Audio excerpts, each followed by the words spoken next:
Tô lá mesmo? Pode ser. A gente gostaria de saber se é possível, nesse tempo aí de mudanças, que as pessoas estão sendo forçadas a mudar, né? Porque, enfim, principalmente no ano passado, se é possível, no meio da educação, mudar a mente dos professores em relação ao ensino. Olha, professor, por mais resistente que seja, ele é obrigado a mudar sempre. Desde que eu entrei na educação, a gente vem vendo mudanças. Eu me vejo como mudança, né? A gente, normalmente, vocês, com certeza, se entrarem numa sala de aula, vocês vão tentar reproduzir aquilo que vocês passaram anos aprendendo. Não só do conteúdo, mas do comportamento do professor. Então, vocês vão ter um espelho. Então, quando a gente entrou, quando eu entrei, pelo menos, era aquele negócio, uma rigidez, né, mas era tudo acertou, acertou, se o aluno acertou, ele é bom, se ele não acertou, o problema é dele, e durante todo esse tempo foi mudando essa visão. Hoje, o importante é a aprendizagem, né? Então, assim, eu estou lá para fazer o aluno aprender. E isso exigiu a mudança já no processo de muitos professores, muitos mais antigos que eram do tempo que eu vou fazer prova para ferrar aluno. Então, assim, a própria história da educação vem mudando e vem exigindo esse tipo de mudança dos professores. Algumas vezes de uma forma mais light, que a gente se adapta mais fácil, e tem pessoas mais difíceis de se adaptarem.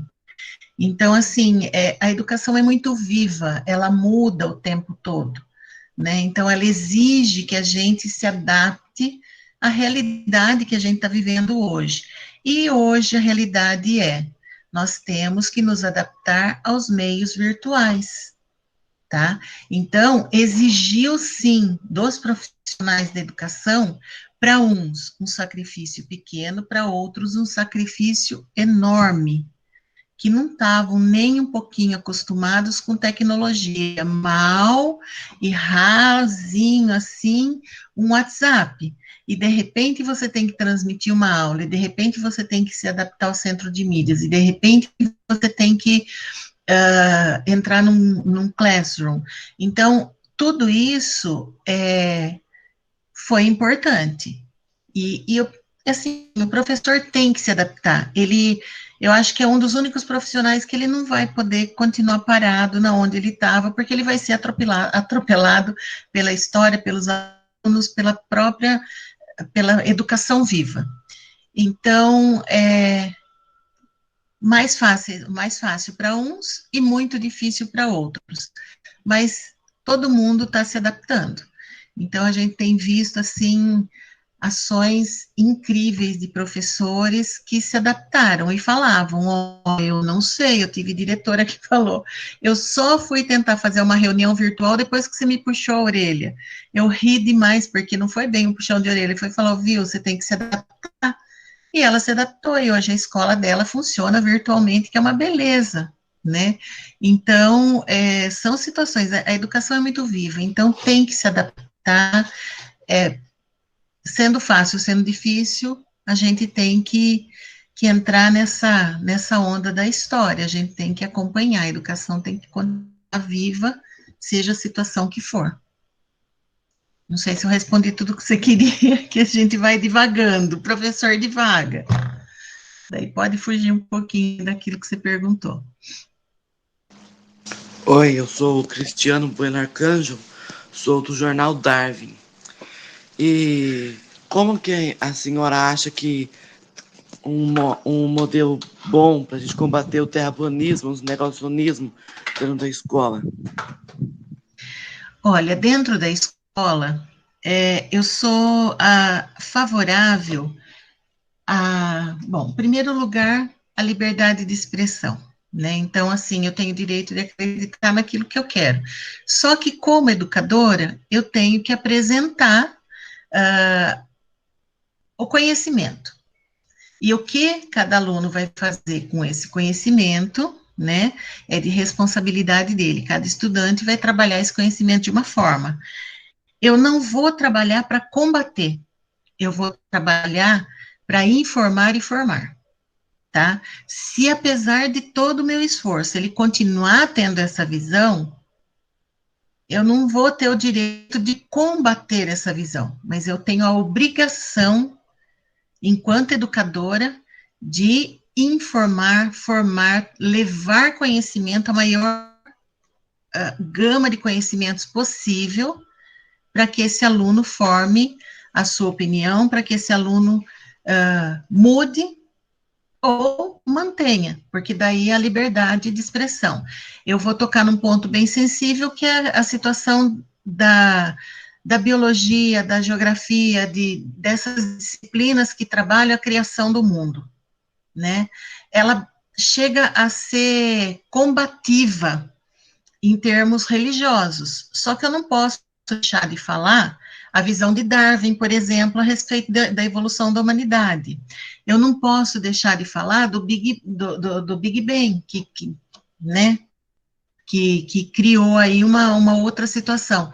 E, então, o que é a obrigação da gente? Levar, a gente, do mesmo jeito em história, quando a gente vai trabalhar protestantismo, quando a gente vai trabalhar a história da religião ali, que está inserida na história, né? Então, nossa obrigação é levar o conhecimento, apresentar uma gama de informações, para que cada um se situe dentro da sua opinião, mude, permaneça ou cresça, né? Então, enquanto educadores, a gente não está para influenciar opiniões, a gente está para apresentar todo o conhecimento possível para que cada um se forme enquanto ser humano, baseado nessa gama de conhecimento que adquiriu. Você acha que as escolas estão conseguindo combater alguns pensamentos, por exemplo, racismo e bullying, entre outros? E você acha que a escola é o pilar para evitar esse pensamento na nossa sociedade? Exatamente o que eu falei. Nós vamos levar conhecimento, nós vamos trazer a discussão à tona, tá? Porque dentro da escola, se você parar para pensar, por exemplo, no Monteiro Lobato, como que ele trabalhava os textos dele? Fazendo a preta na cozinha, que era a Dona Benta, né? E muitas situações que ele citava. Então, você vai deixar de apresentar esse conhecimento para o aluno? Não. Só que você vai trazer e contextualizar aqui no tempo que aconteceu, e vai fazer uma ponte no tempo hoje, o que acontece, vai levar conhecimentos de história, de geografia, da própria biologia, de ciências, em relação até ao tom da pele, a colonização do Brasil. Eu brincava muito com os alunos, porque tinha preconceito, falava preto dentro da sala, xingava, porque eu falava, gente, então eu brincava com eles, e daí a gente passava para o conhecimento científico. Vamos falar da coluna, vamos falar da criação, da história de Darwin, a gente acabava falando. Eu falava assim, no Brasil, alguém quem é o brasileiro puro? Porque fala assim, o alemão puro. Quem que é o brasileiro puro? Eu sou, tá. Você tem algum negro na sua família? Você tem índio? Você tem caboclo? Eu tenho caboclo. Tá, então vamos falar. Quem que miscigenou e formou o caboclo? Então, você vai levando a uma reflexão até a pessoa chegar a falar assim, putz, brasileiro é o branco, o índio, ou o branco e o negro, né? O brasileiro mesmo, se a gente fizer aí uma árvore genealógica, então a gente vai, através das discussões, eu não vou chegar a falar para um aluno, por exemplo, você não pode fazer isso. Eu preciso que ele incorpore e entenda, porque o não pode fica até gostoso de fazer quando não pode. Então, eu preciso levar conhecimento para ele, conhecimento científico, conhecimento de história, conhecimento de geografia, para que ele chegue num ponto e fale, não, preciso trazer à tona reportagens, excelente. Vai lá uma reportagem onde fala sobre o racismo, Ótimo, vamos discutir em língua portuguesa, vamos interpretar esse texto, vamos puxar junto com o professor de história toda essa história, da onde vem, por que está embutido, né? E os alunos vão construindo esse conhecimento e entendendo.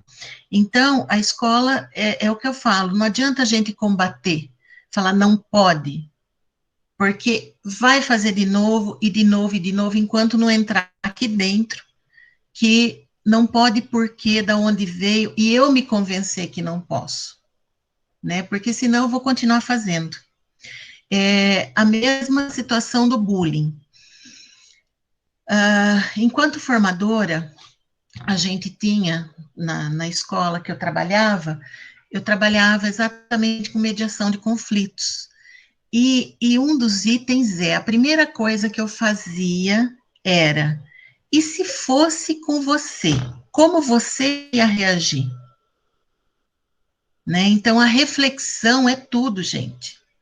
Tá? Em caso de racismo, em caso de bullying, a reflexão é tudo. E se fosse com você? Então, muitas vezes eu escutava a resposta assim, eu dava um murro na cara dele se ele fizesse isso comigo. Né? É uma reação comum. Eu escutava isso de adolescente, e daí eu falava assim, tá, ele deu um murro na sua cara? Não, não deu. Eu falei assim, então, e se fosse com você, você estaria muito mais bravo do que ele estava. Você gostaria que ele fizesse isso? Não. Então, por que você está fazendo com o outro?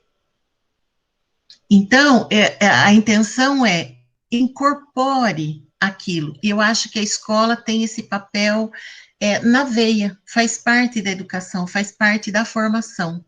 E essa formação consciente, não a formação não pode porque não pode. Não pode porque eu cheguei à conclusão que eu não posso e não devo fazer isso.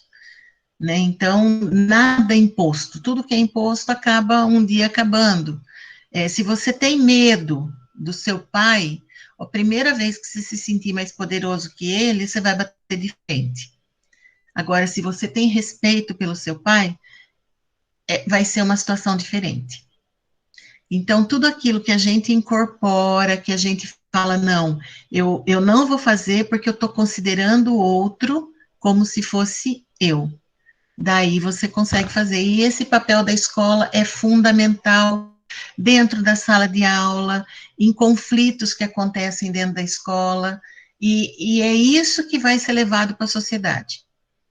Exemplo básico, adoro dar exemplo, tá? Vocês vão ficar de saco cheio de ouvir, mas eu adoro dar exemplo.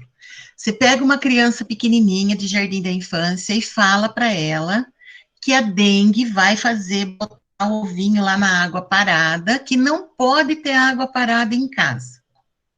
Ou, melhor, que você não pode jogar o papel na rua, porque o papel vai para o rio, vai entupir, fala tudo o que vai acontecer, mostra para a criança todo o prejuízo.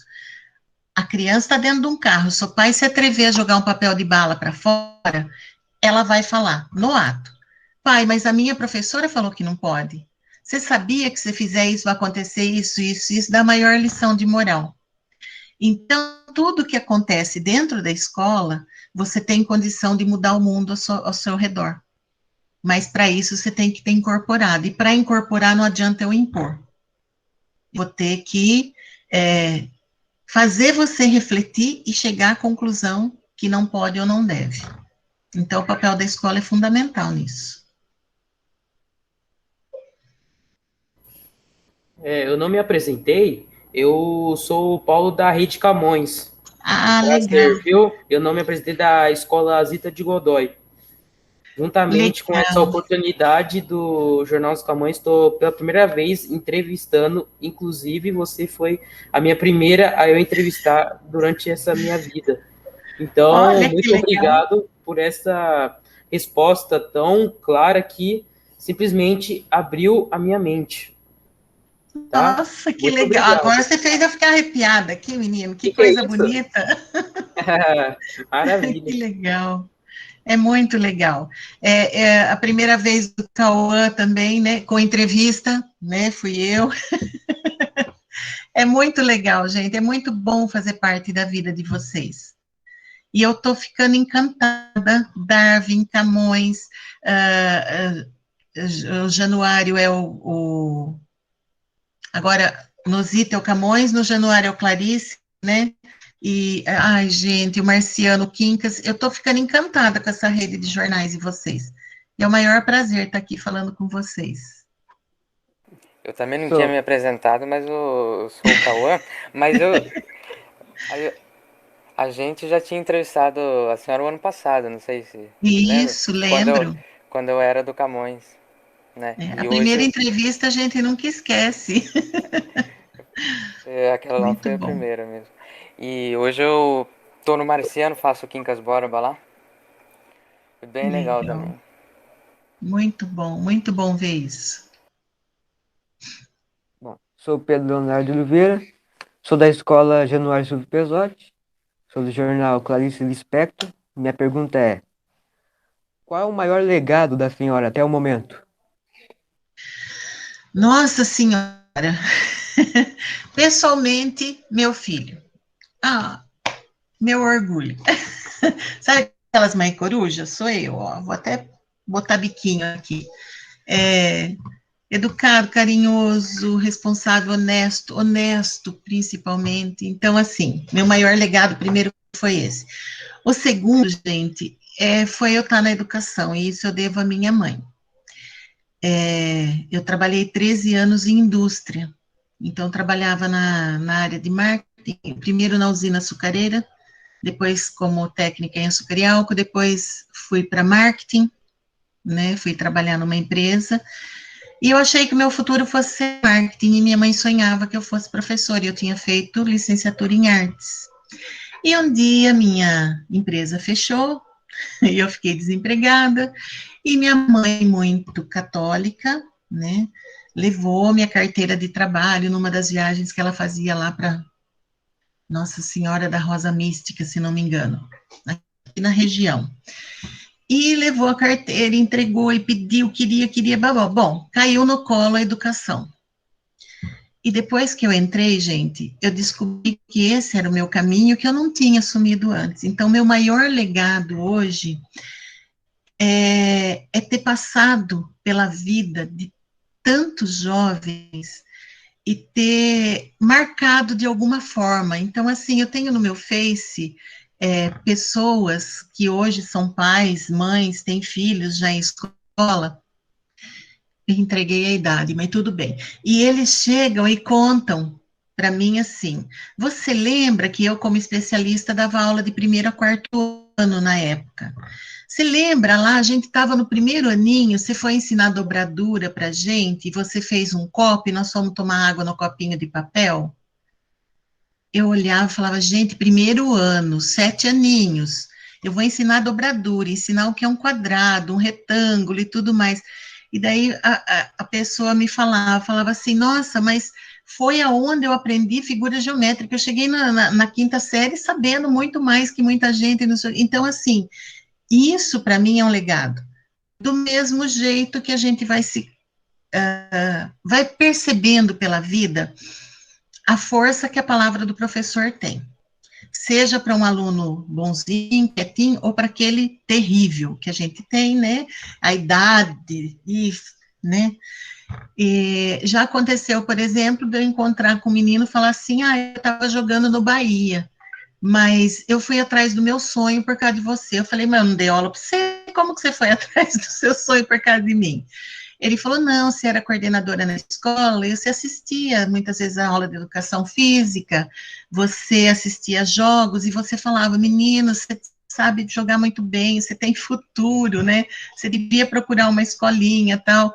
E ele acabou virando jogador, né? Então, assim, são coisas que a gente fala, e o professor, a gente, enquanto professor, é tão natural para a gente falar como se estivesse falando com um filho, muitas vezes, que a gente não tem a dimensão, só tem a dimensão quando a gente tem esse retorno das pessoas. Então, numa aula de artes, por exemplo, eu falar de aerodinâmica de um carro. Então, eu fui entrar lá em física, eu viajei na maionese, mas tudo bem. A gente acabou falando sobre a aerodinâmica por causa das formas geométricas e tal, E eu tenho essa pessoa também comentando comigo, falando, nossa, a primeira vez que eu fui pensar em aerodinâmica, eu estava na quarta série. Então, eu imagino uma criança pequena escutando, né? Mas ele falou assim, foi a primeira vez que eu tive contato com alguma coisa assim, que eu pensei como o vento atravessa as coisas, a resistência que o vento tem, né? Eu colocava a mão fora do carro quando eu andava para perceber a resistência do vento. Então, e tudo assim, numa aula de artes, que a gente estava conversando sobre forma geométrica, sobre N coisas, e acabou surgindo o assunto. Então, assim, o meu legado é essa devolutiva que eu tenho, é essa felicidade de saber que em algum momento eu toquei a aprendizagem desse aluno, não vou dizer nem o coração, que eu cheguei ali e de alguma forma marcou a aprendizagem, de alguma forma ficou aquilo. Eu acho que a educação, para quem está dentro, é um legado. Eu acho que cada dia é um dia. Hoje eu vivo a educação de uma outra forma, não tenho contato com o aluno, fiquei na coordenação, tinha contato com o aluno, trabalhava com mediação, depois fui para vice-direção, direção, até que eu cheguei agora. Então, assim, meu contato com o aluno, eu sinto uma falta, cá entre nós, mas eu sinto uma falta violenta desse contato, porque eu acho que o que mantém a gente jovem, viva e indo para frente é a exigência que vocês fazem no dia a dia, a exigência que a gente tem que cumprir no dia a dia, para conseguir levar a aprendizagem até vocês. Mas eu acho que a educação é um legado. Hoje eu tenho uma outra equipe trabalhando, mas que vai chegar até vocês de alguma forma as ações que a gente desenvolve. Então, eu acho assim que a educação é um legado. E assim, eu acho que é o maior legado que eu tenho, a maior felicidade que eu tenho, e é paixão mesmo, não tem como fugir disso. E você vai cutucar professor para falar, e daí não para de falar mais, tá? Então, é isso.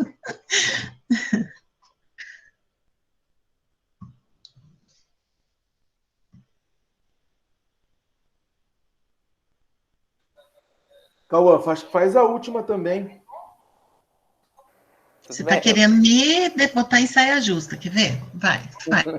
Eu acho até, pra mim, pelo menos, eu acho até que já respondeu, mas qual o recado que você deixa ao pessoal do Camões, de toda a rede, mas também aos alunos, né, de escola Em pública? geral, olha, gente, tem uma frase que eu gosto muito, que eu já usei da outra vez, e eu preciso fazer ajuste porque eu não lembro dela perfeitamente. Mas é uma frase de Einstein. A mente que se abre ao novo jamais volta a ter o mesmo tamanho. Alguma coisa nesse sentido que ele diz. E eu acho assim, uma outra coisa que eu li que eu achei perfeito eu posso não gostar de aprender, eu posso não gostar da educação, mas é ela que vai fazer eu trabalhar naquilo que eu gosto. Então, assim, muitas vezes vai ser muito chato ficar sentado. Muitas vezes você vai olhar para aquele professor e falar, ai meu Deus, de novo essa aula. Em outras aulas você vai estar alegrinho. Só que tudo que for passado, você fala assim, ah, mas eu vou usar isso para quê? Pode ter certeza, um dia, uma hora ou outra você vai precisar. Por quê? Porque sua mente está expandindo, seja com todo tipo de conhecimento, todo tipo de informação. Sua mente expande, e a partir do momento que ela expande, ela não volta a ser pequenininha. Então, ela cresce. Então, todo conhecimento é importante, todo conhecimento vai te levar para frente. É extremamente importante estar aberto a isso. Porque sentar numa sala de aula e ficar achando um porre, e não prestar atenção em nada, e não aprender nada, sua mente não vai expandir. Então, é extremamente importante que aproveitem ao máximo esse período, que pode parecer longo, porque, né, tantos anos de escola, você não vai parar de estudar nunca. seja numa escola, seja num livro, seja numa faculdade, ou seja, aprender até com outras pessoas. Muitas vezes, pessoas que têm a aprendizagem, né, o conhecimento da vida.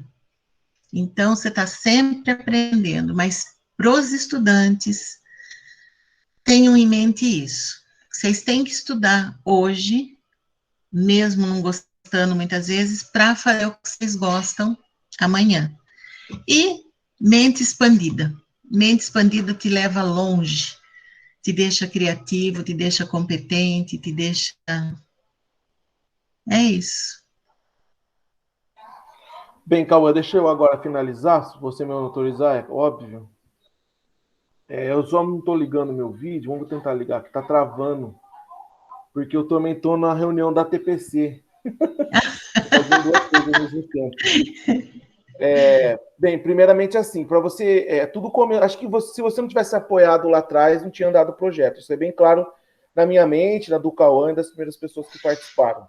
Esse mês nós fechamos o Facebook do Camões com 60 mil pessoas que foram sensibilizadas pelas notícias, 9 mil pessoas engajadas, ou seja, aquelas pessoas que estão comentando a prática.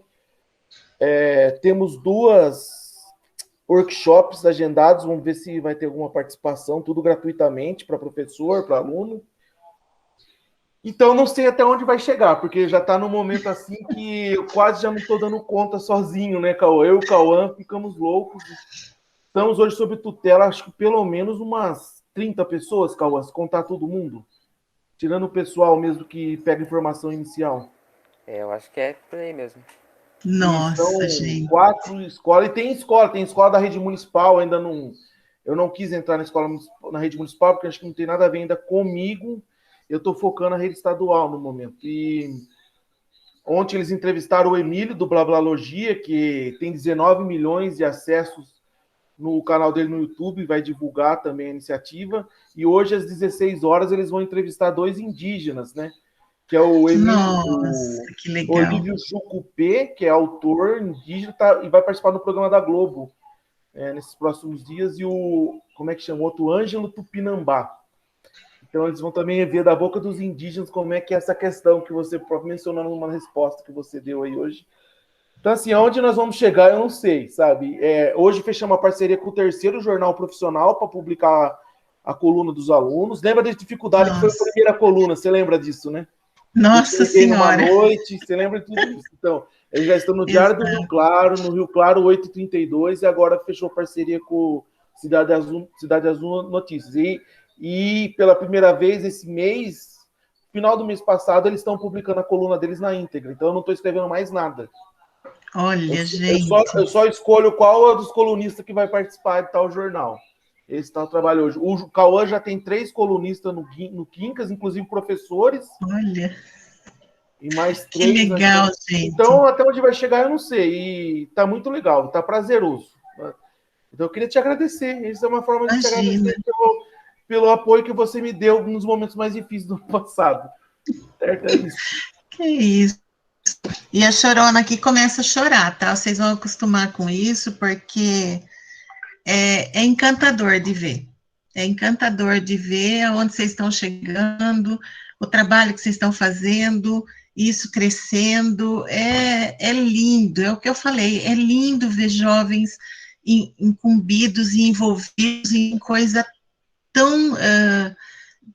tão boa, em ações assim tão importantes, né? Vocês vão ser formadores de opiniões com as colunas que vocês escrevem, com o jornal que vocês escrevem. Então, assim, é muito legal de ver, é muito. E aquela situação, obrigatoriamente vão ser jornalistas, radialistas ou alguma coisa no meio da comunicação, pode até ser que não, mas tudo isso que vocês estão vivendo, gente, vai fazer uma diferença imensa lá na frente, uma vivência única. Vocês vão ver a diferença que vai fazer para vocês. Até eu lembro do Cauã, na primeira reportagem, tímido, morrendo de medo de abrir a boca para falar, né? Então, assim, e você vê hoje a desenvoltura, o quanto cresceu essa parte da oralidade, da comunicação, e o que ele quiser fazer agora, se ele tiver que chegar na frente de uma multidão e falar, ele vai chegar na frente da multidão e falar, né? Então, assim, vai dando essa vivência, esse traquejo. Então, assim, é muito legal de ver, muito. Não tem preço que pague. É a educação fazendo. É aquilo que você falou aquele dia, né? A educação fazendo, não foi fazendo a diferença, é onde a educação pode nos levar, né? Eu fiquei encantada com o comentário, fiz assim, ó, falei para todo mundo, eu falei, um aluno falando isso, que legal. Então, assim, é muito bom de ver. Vocês estão de parabéns. Estão de parabéns.